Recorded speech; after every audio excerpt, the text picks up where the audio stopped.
Hey everybody, welcome to Play Like a Jet Zone. I'm your host, Paul Esden Jr., aka Boy Greene, right here live from the Play Like a Jet Zone studios. Thanks everybody for joining us on Game Day!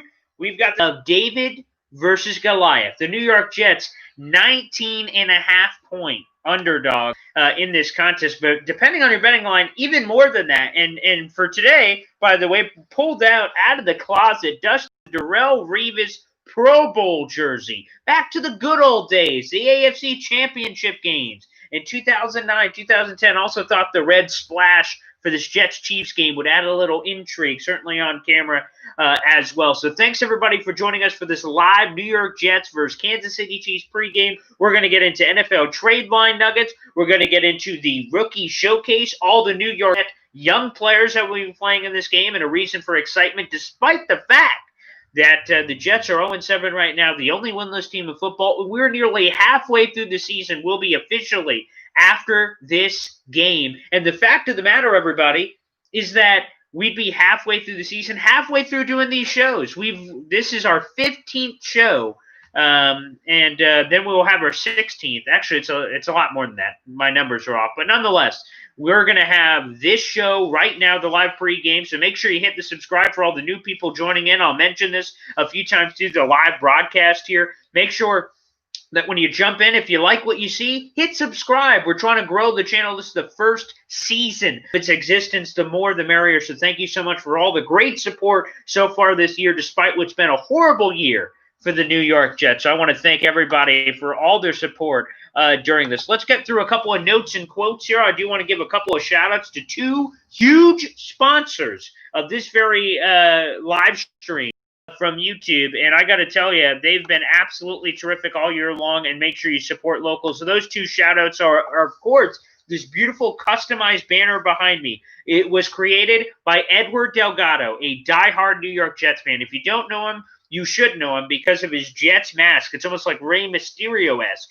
And his business is called El Chapo of Flags. You can find it on Facebook. Just search it out. This custom banner behind me was customized. You see, Play Like a Jet Zone, a beautiful big fat Jets logo behind me. The Jet Zone podcast, my audio podcast, also Play Like a Jet as well, another daily New York Jets podcast. He customized this banner. You can have banners made for tailgates, your man cave, your living room, whatever you want. El Chapo of Flags on Facebook. Make sure you search it out. And again, support local. The other guy I'd like to give a shout out today is something you are not seeing on screen, but I've had it for a lot of my tailgating ahead of these Jet games, and that is chicken wing sauce. And I'm talking award-winning chicken wing sauce. For those who don't know, I broadcast live from Oswego, New York. You may not have any idea where that is, but I'll tell you this. Here in Oswego, New York, we have award-winning chicken wing sauce, and that's from my guy Jabber, and here it is. I'll give you some of the sauces. It's great. It's made here locally, and they can ship it out. It's $10 for a nice, juicy mason jar. You can put it on wings. You can put it on pizza. You can put it on anything. Burger, chicken. It's fantastic. And here are some of the flavors. Louisiana Lightning, garlic parmesan, bee sting, El Diablo, and so much more. And all of those wonderful flavors, again, made here locally.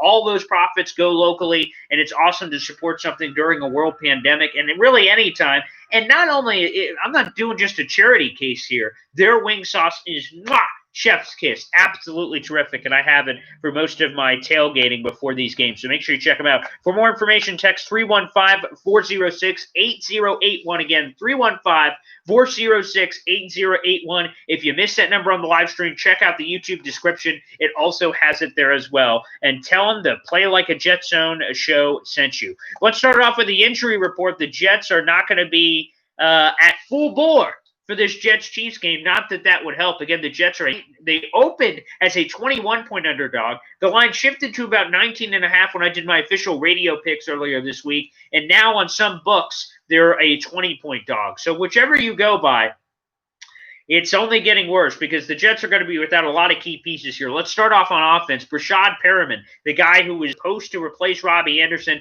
has been basically MIA all season. He has been a complete non-factor, and he is inactive for this game. And a guy who's been a big factor for the Jets this year, Jamison Crowder, wide receiver, He is another guy who is inactive today. And when he's on, when he's playing, he's 110%. He's 150%. He's terrific. He's one of the better slot receivers in the entire NFL. One of the lone bright spots on this New York Jets team. He is out for this game, and they lose another reliable piece over the middle. And we'll get into this when we talk about the rookie showcase storyline of all the Jets young players that will be playing in this game.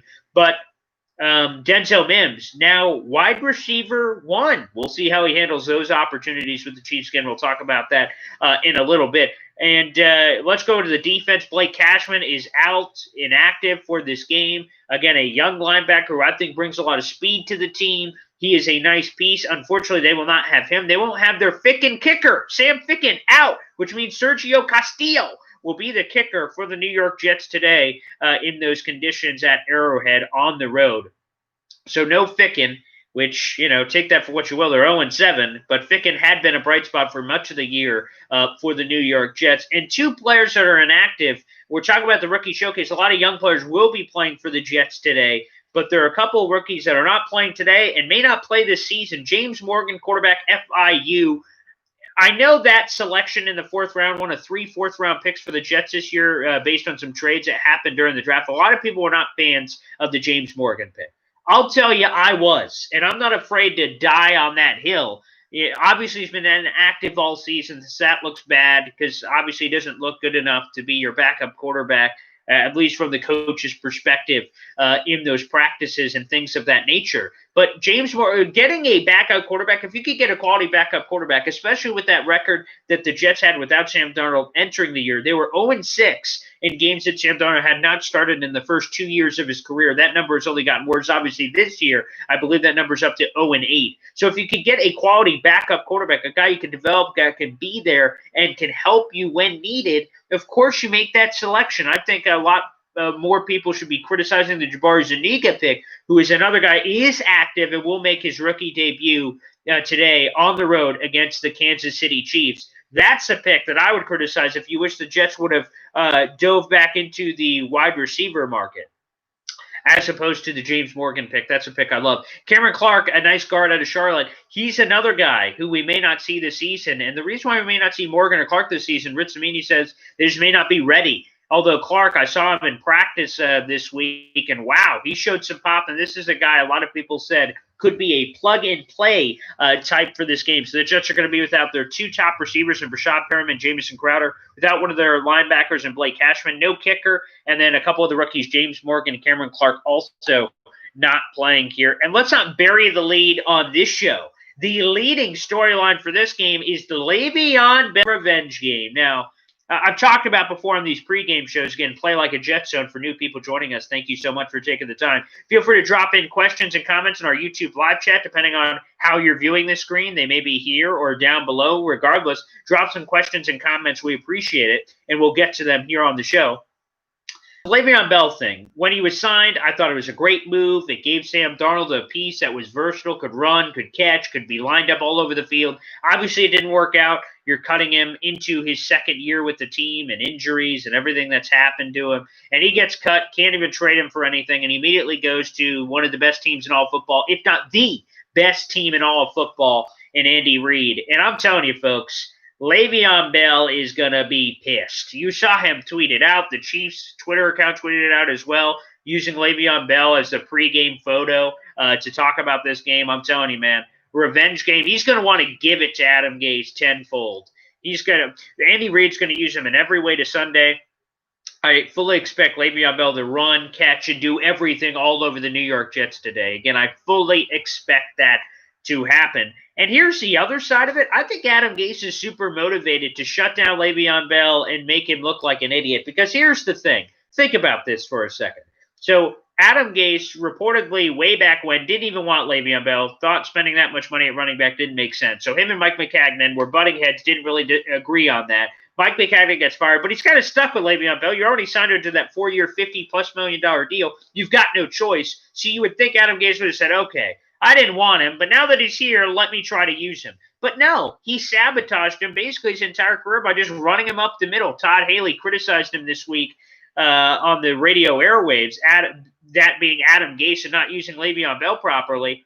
like Adam Gase sabotaged Le'Veon Bell and didn't use him properly because he didn't want him anyway. It's like, again, I think I heard this on the Michael Kay show. It's like Adam Gase got a toy he didn't want for Christmas, so he refused to play with it, or only played with it a certain way. He didn't use it to its full extent, like a jump rope. He just kind of left it in the corner. He didn't actually use it the way that it was intended. So for me, I think Adam Gase, if he was super motivated to sabotage Le'Veon Bell's career while he was here with the Jets, what do you think he's going to do to try to stop that narrative when the Jets are playing the Chiefs today? Although he just may not have a choice. Le'Veon Bell is super talented. And he popped last week. His first run of the game with the Chiefs in a Chiefs uniform was a 16-yard gash. I think he has plenty of gas left in the tank, and I think we're going to see that, certainly in that role with the Chiefs, where he doesn't have to be the guy. He just has to be a guy. Again, I think Andy Reid is going to use him all over the place. I think Adam Gase will be motivated on the other side, but the Jets have been in hyperdrive this entire season. They haven't won a game. So I don't care how motivated Adam Gase seems to be. That seems like it hasn't made a difference so far this year, and that's why the Jets seem destined for an 0-8 start to the season. Here's the other storyline that, quite frankly, kind of bothers me, but I get why people wrote about it this week. So Jets play the Chiefs, right? Oh, Jets could have had Patrick Mahomes. Let's talk about it. So the Jets, of course, in that draft, selected Jamal Adams, DB, LSU. And this guy, I'm going to be honest, I was highly intrigued with. I loved everything that I saw on tape from Jamal Adams. I thought he would be a star. And the theme of when I brought draft people on my shows to talk about Jamal Adams, they said culture changer, like locker room, foundational piece. And he seemed to be that at the beginning of his career, and then it all fuzzled out. Again, it seems like a great pick at the time. You draft a guy, he turns into an all-pro. He's even better than you ever could have hoped. But this is the problem with the strategy of taking that position with the 6th overall pick, right? So let me explain. So Jets draft the safety 6 overall, and then he ends up being an all-pro. He's better than you ever thought. And now you have the chance to pay him or not pay him. And Jets are like, boy, spending that much on a safety, oh, boy, that's a big decision. Well, you probably should have had the foresight to decide that, or the hindsight, rather, but foresight at the time to make that decision and say, wait a second, guys, if this works out great, we're going to have to pay him. So if you were already questioning whether or not you would pay a safety a lot of money if it really worked out, then maybe you should have never selected a safety in the first place. I think the Jets got proper bang for their buck, getting 2 future firsts. Again, Seattle looks phenomenal this year, so that's probably going to be as late in the first round as possible picks. So that's not ideal, and Jamal Adams was taken with the 6th overall pick in terms of that sunken cost. But again, you need to be all on the same page. Clearly, they weren't then, and I think that's something to think about where you're drafting guys, because you've got to assume in some cases it'll work out, and if it works out, are you going to be willing to bite the bullet and pay the price? The Jets obviously weren't willing to pay the iron price for Jamal Adams, and that's probably a good business move when you look at roster construction anyway, but that also questions whether or not that should have happened. So anywho, back to that draft, because everyone's writing this week that the Jets passed on Patrick Mahomes. Oh, they're such idiots. Wow, why did they take Mahomes? God, they're so dumb. Well, it's not like, the Jets had the number 1 pick, they passed on him, and then whoever had number 2 went doy and took Patrick Mahomes. He fell to 10. And a team in the way back of the first round, the Chiefs had the 27th overall pick, jumped up 17 spots, gave up a first in that year's draft, 27, a first in next year's draft, and some to get Patrick Mahomes. A lot of teams passed on Patrick Mahomes. And from all the stories I hear, Patrick Mahomes wasn't even the number 1 quarterback on the Jets board. They liked Mitchell Trubisky. And if we're going to make fun of anyone for that Mahomes draft, the Bears traded up 1 spot. They jumped up from 3 to 2, giving up multiple picks, and then picked Mitchell Trubisky over Deshaun Watson and Patrick Mahomes. Maybe we should be making fun of the Chicago Bears. The Bears, not the Jets. Huh? Maybe that's a thought. Let's make fun of the Bears. Let's make fun of Trubisky. Let's make fun of that. Maybe not the Jets. Again, I'm all for making fun of the Jets. I'm doing a live pregame show about an 0-7 team who's facing a 19.5-point spread to the Kansas City Chiefs. I'm aware of humor. I can take it. But let's take it when it's necessary, not when it's unnecessary. Again, I don't get making fun of the Jets for that one, or Mike McCagnon. But the one thing I will say about people making fun of the Jets for this is the Christian Hackenberg factor. which apparently the Jets didn't really think seriously about quarterback outside of apparently Trubisky because of Hackenberg. They said, man, this guy has it. Apparently the coaching staff didn't think so, but the front office did. Hackenberg, of course, never plays a real NFL snap with the Jets, and he's bye-bye. There's plenty of guys that second round, that I would have liked. Guys like Nick Martin, Mackenzie Alexander, I believe, was in that draft. There's a lot of guys that second round said, ooh, man, the Jets can go all these different places. And then they went none of those places and went Hackenberg, and one of the biggest busts the Jets have had, and they've had a lot of them. But nonetheless, the Mahomes storyline is there.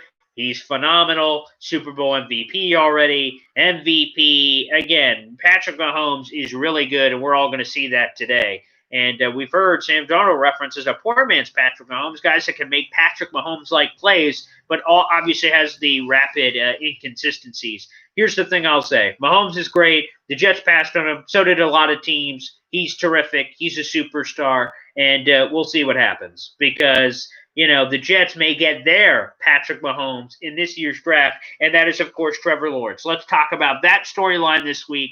And I talked about it on my podcast, the Jet Zone, excuse me. Very confusing, isn't it? Play Like a Jet Zone is my live pre- and post-game show. The Jet Zone is my audio podcast every Wednesday. Nonetheless, the Jets and Trevor Lawrence seem like a pair made to happen. But I want to address the rumors. I want to address the speculation. I want to address the nonsense that we've been seeing over the last week and a half, 2 weeks. Trevor Lawrence is coming out, folks. He's coming out. How many different ways to Sunday do I need to tell that to you people? Okay, he's set to graduate.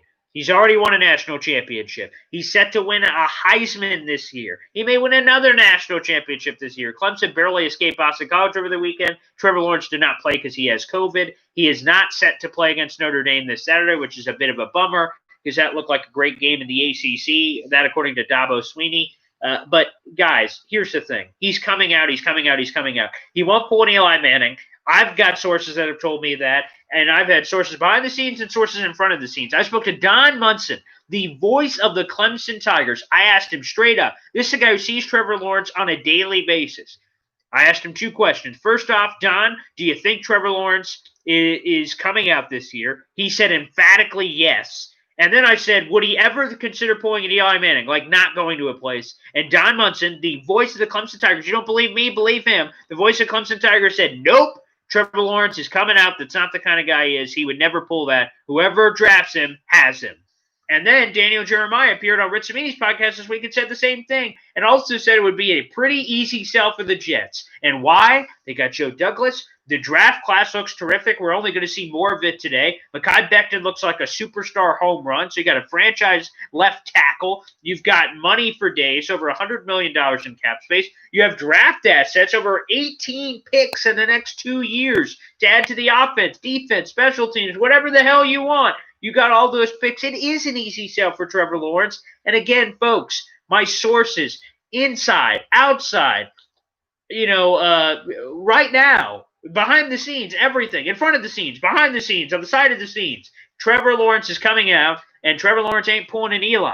So it looks like the Jets are the favorites to get that number 1 pick. And Trevor Lawrence, by the way, to address it one more time, for all you people in the back, Trevor Lawrence is coming out, and he will be a New York Jet if and when they end up with that number 1 pick. Let's dive into the NFL trade deadline for a second.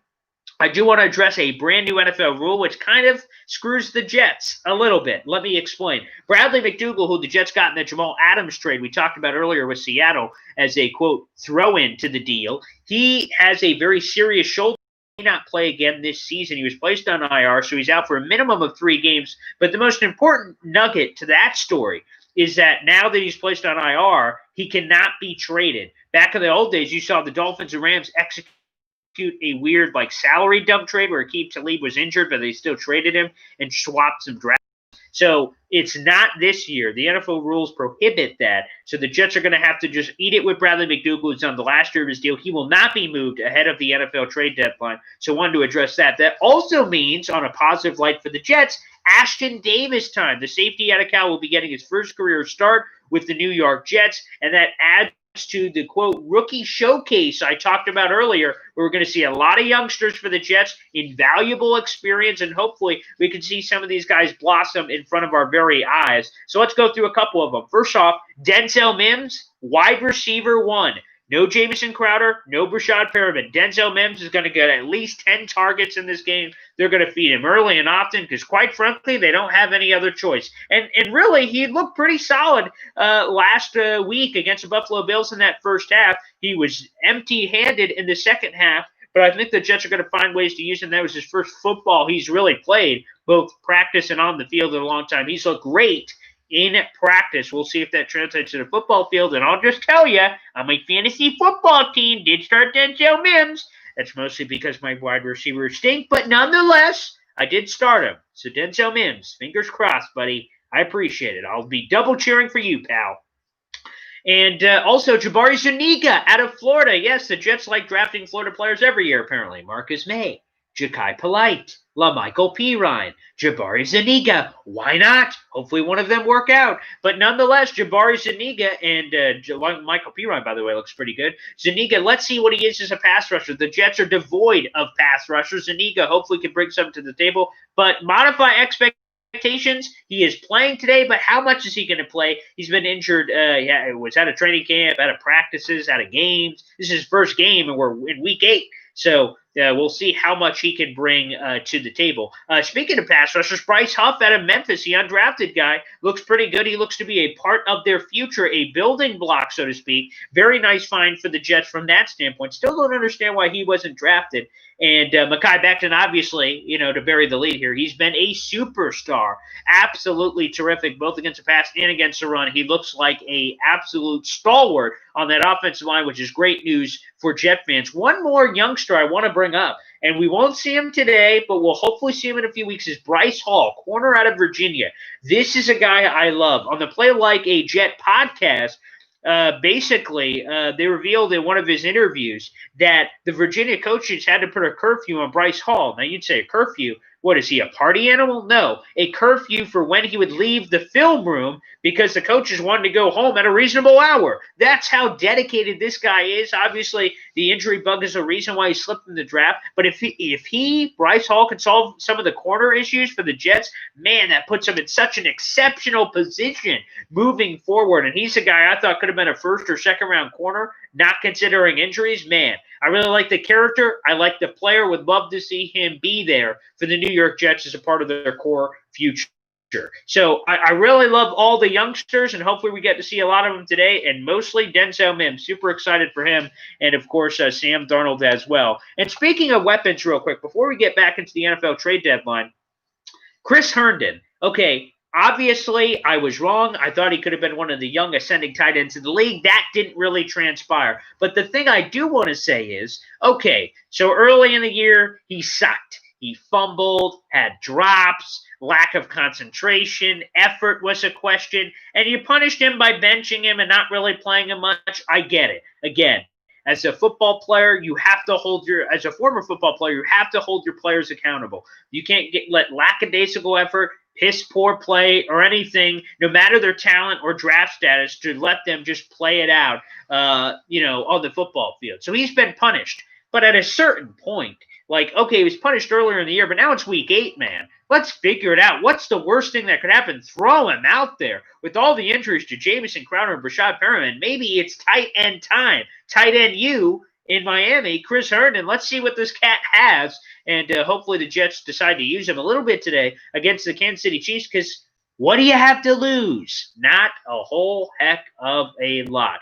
So here are some of the names to keep an eye out for the NFL trade deadline. Again, you won't see Bradley McDougall. New NFL rule, you can't trade injured players this year. So McDougall is staying with the Jets. He's an expiring deal, so he will likely just go into free agency. The Jets don't seem to have any intentions of re-signing him. Avery Williamson, he is the hottest name on the wire for the New York Jets. The Pittsburgh Steelers seem like a perfect fit. The Philadelphia Eagles seem like a perfect fit. Either one could be there, and I could anticipate probably a day 3 pick. Hopefully, you're looking at maybe round 4, round 5 on the high end for Avery.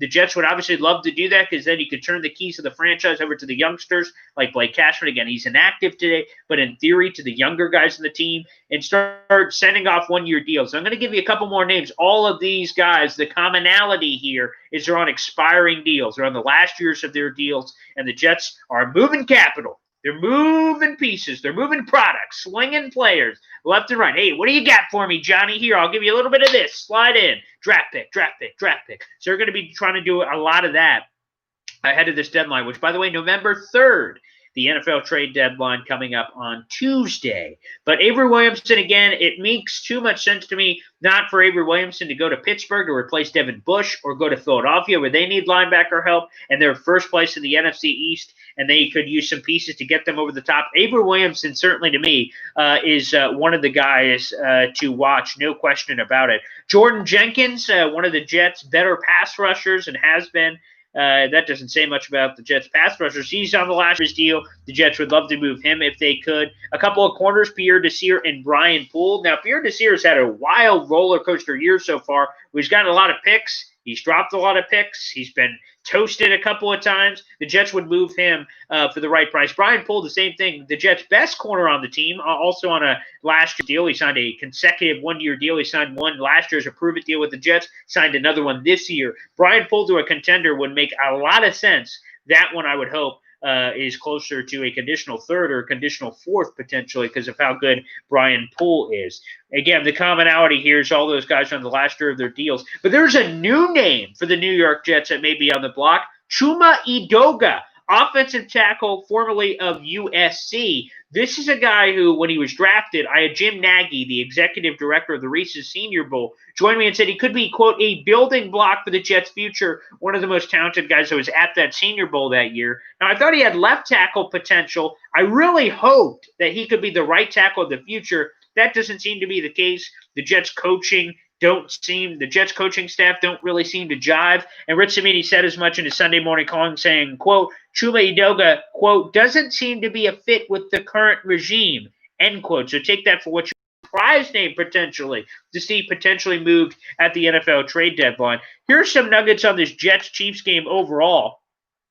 First off, Patrick Mahomes doesn't lose many games, and he almost never loses to bad teams. He has 9 career losses, including playoffs. That's impressive. And only one of those losses came against a team with a losing record. Here are the Chiefs' losses this season. They averaged 31 points per game in this year under Patrick Mahomes. And the Jets are averaging 12 points per game in 2020. Yike. Roonies. Some more Jets and Chiefs nuggets here. The Jets have lost all 7 of their games this season by at least a touchdown. The last time a team started 0-8 with all losses by more than a touchdown, the 1984 Houston Oilers. And again, this is why, I'm always a glass half full, optimistic kind of Jets fan. I know that's hard for a lot of people out there, but this is why the optimism is lacking this year. Is because if you look at a team like my day job is sports talk radio, so I talk a lot about the New York teams, Jets, Giants, Bills. The Giants, let's take them for a second. You look at their schedule. Outside of that 49ers blowout, every game has been close this year for the Giants. They've lost by 1 score or less in most of their games outside of that 49ers game where they got blown out. Like, it's close. The Giants are losing it at the end or losing it in the second half. Like, they're there. Like, they're there. The Jets aren't even there. They're not even at the door. They're not even in the area code. They're not even in the general vicinity, right? Like, the Jets are god-awful. They've lost every game by at least a touchdown. And quite frankly, most of their games have been more than that, 9 points or more. This most recent one was a 1-score game, the Buffalo Bills game where it was 8 points. But, most of these have just been god-awful. Brutal losses. The Giants are at least keeping it close, which, again, feeds to me that the Jets are ending up with the number 1 pick. Like, what would it tell you otherwise? That the Jets suddenly are going to surprise teams? I know a lot of people say the most winnable games left on the Jets' schedule is the New England Patriots twice. And maybe that's true, but I'm telling you guys, the Jets have not been close in any of these games. Like, where are the wins coming from? It's not like they're getting it. They're like a good team. Like the 1996 Jets team was very talented. They went 1-15, but they were a talented group. That was the bones and foundation of that AFC Championship team just a couple years later when Bill Parcells took over. So, again, the 96 team had bones, good bones. Now, they didn't work well as a team, and coaching was a factor as well, and injuries. But, again, I'm telling you, that 96 team was talented. This one, I don't know, man. I certainly have my concerns. The Jets, by the way, this season have a 118 negative point differential, and today, which again is the spread for today's game, would mark the Jets' worst point differential through 8 games in team history. The team they're chasing is the team from 1976, which had a 137-point differential in their first 8 games of the season, and to continue the stat, the last team to lose when favored by at least 19 points was Cincinnati in 1974. Teams favored by 19-plus points have won 37 straight games and are 85-3 outright in the Super Bowl era. Again, a lot of things going against the Jets today, potentially, in this Jets-Chiefs game. I will tell you that I'm going to be honest. I was super optimistic on the Jets' year this season, and I've been burned more times than not. On my radio show, I do picks against the spread, and for the first several games, I picked the Jets.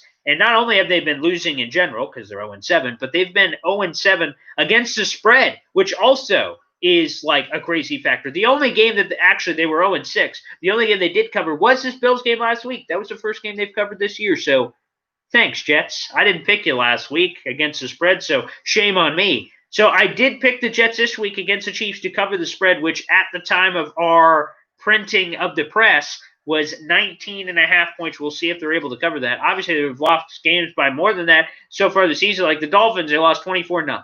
So we'll see. We'll see if the Chiefs let off the dogs. But again, those storylines, Le'Veon Bell. What kind of Le'Veon Bell are we going to see? And I think we're going to see a super motivated one, and one that Andy Reid, almost to a trolling level, I think is going to use so creatively. Because if you heard after the Chiefs signed Le'Veon Bell, one of the things Andy Reid said is we don't turn away good players. It's almost a shot across the bow at Adam Gase for cutting a good player on a team that was devoid of talent.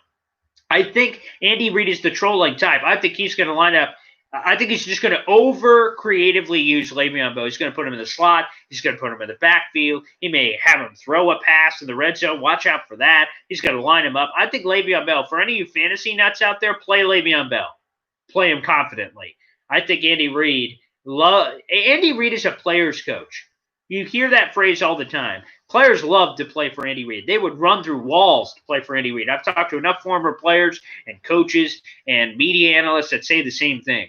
So I think he's going to do a solid for Le'Veon Bell. He knows that Le'Veon Bell, I think, is thankful that he went from a crappy team to a team that could win a Super Bowl. I also think he really wants to just give it to the Jets to prove,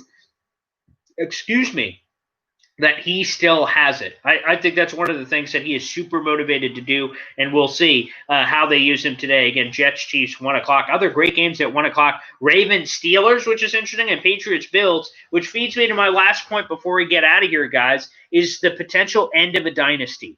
For the last 20 years, depending on, I know we have all kinds of different age ranges listening into the Play Like a Jet Zone. We have older Jet fans that have been around since the Super Bowl III era. We have Jet fans that are millennial Jet fans that have been here in the 21st century. For those millennial fans, I'll talk to you for a second. Your entire lives, the Patriots have dominated this division. They've dominated the AFC East. They've won every division outside of one that they lost on a tiebreaker that Tom Brady was out for the year, and they were 11-5 and missed the playoffs. I mean, this Patriots team has run through everybody. Bill Belichick, Tom Brady, Bill Belichick, Tom Brady. And believe it or not, okay, the Patriots are 2-4 this year. With a loss to the Bills, and they are an underdog to the Bills today, they would drop to 2-5. 2-5, New England? 2-5, New England? These two things do not go together. Me as a Jets fan, I can't get that through my brain. That doesn't make any sense. I can't compute. I can't make these things make sense. So the fact that the Bills can potentially send New England to 2-5 is like, whoa. And the Bills suddenly would have control of the division, and the Bills haven't won the division since 1995. They haven't won a playoff game since 1995. So, wow, there's a lot on the line today. So, on top of the Jets-Chiefs game, I'll also be keeping a keen eye on that Bills-Patriots game. It's at the end of the dynasty. Can we finally put the dirt on the grave? I talked to a couple of big-time guests this week, like Tyler Dunn of Bleacher Report and others. And I said, are you ready to do it? And Tyler Dunn wasn't. He's covered the Bills before. He said, I'm not ready to bury it until it's over. And I can understand the trepidation. All of us have wanted to end the dynasty. We all wanted to be the first person to say, it's over, New England. You're finished. You're toast. And we've never been able to do that because always when they had that blowout loss in prime time, whether it was to the Chiefs a couple years ago or this game or that game, they always found a way to survive. So the Patriots scare me, even without Tom Brady. I wonder if they're really as bad as we think they are. Something to think about as you're watching those 1 o'clock games. All right, everybody, that's going to wrap it up for Play Like a Jet Zone, the pregame show today. Again, if you're new to the stream, make sure you hit subscribe. We're going to be right back here for Play Like a Jet Zone, the postgame show. Shortly after the final whistle, we'll jump right back on here on Play Like a Jet Zone. Make sure you follow me on Twitter, @BoyGreen25. You can actually follow me on all social media. BOY, Greene the color, 25. And we'll see you right back here. Thanks, everybody. Enjoy the game. Jets, Chiefs, baby. Woo!